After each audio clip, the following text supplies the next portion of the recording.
মেয়েরা ঘর ঘর করেই স্বপ্ন বনে, কিন্তু ঘর তো ছাড়ো, যদি ঘরের মানুষগুলোই মনের মতো না হয়, ঘরের মধ্যেকার না হয়, মনের ঘরের দিয়া না জ্বালায়, তাহলে কি সে ঘর আদতেও ঘর হয়?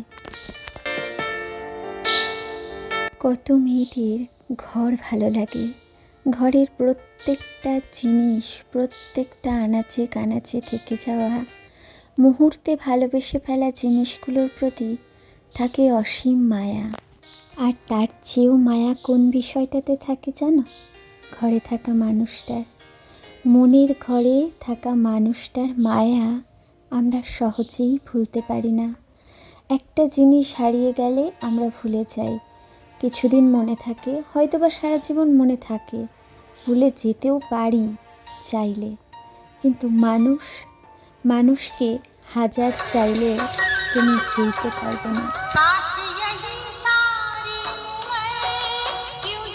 সংসারের একটা একটা কোণ নিখুঁতভাবে পরিষ্কার পরিচ্ছন্ন করে হৃদয়ের সমস্ত আবেগ ঢেলে সুসজ্জিত করে রাখার পরও কোনো কোনো সংসার, কোনো কোনো ঘর থেকে বিদায় নিতে হয় চিরজীবনের মতো মানুষকে। আবার কখনো কখনো চিরজীবনের মতো না হলেও সাময়িকভাবে বিরহ বেদনায় বিদায় নিতে হয়। এই তো জীবনের লীলা খেলা।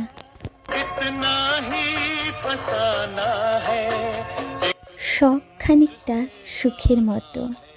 আমরা যারা শখ করতে ভালোবাসি, শখের তরিতে ভেসে গিয়ে সুখের মতো কত রকম জিনিস আমরা নিজের কাছে নিয়ে ফেলি।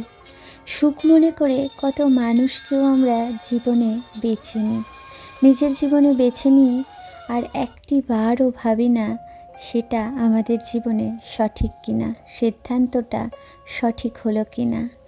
আলোর মতো যদি জ্বলে উঠতে পারো, তবেই তুমি জানবে তোমার জীবনটা সঠিক গতিতে এগোচ্ছে। যদি অন্ধকারের মতো নিভে যেতে হয়, তাহলে জানতেই হবে বা বুঝতেই হবে তোমার জীবন অনেকটা অসংগত ছিল, অনেকটা এলোমেলো আর অগোছালো ছিল। তাই তো দিনের আলোর সাথে সাথে রাতের তারার মতোই নিভ নিভ করে জ্বলতে থাকলো অন্ধকার আকাশে।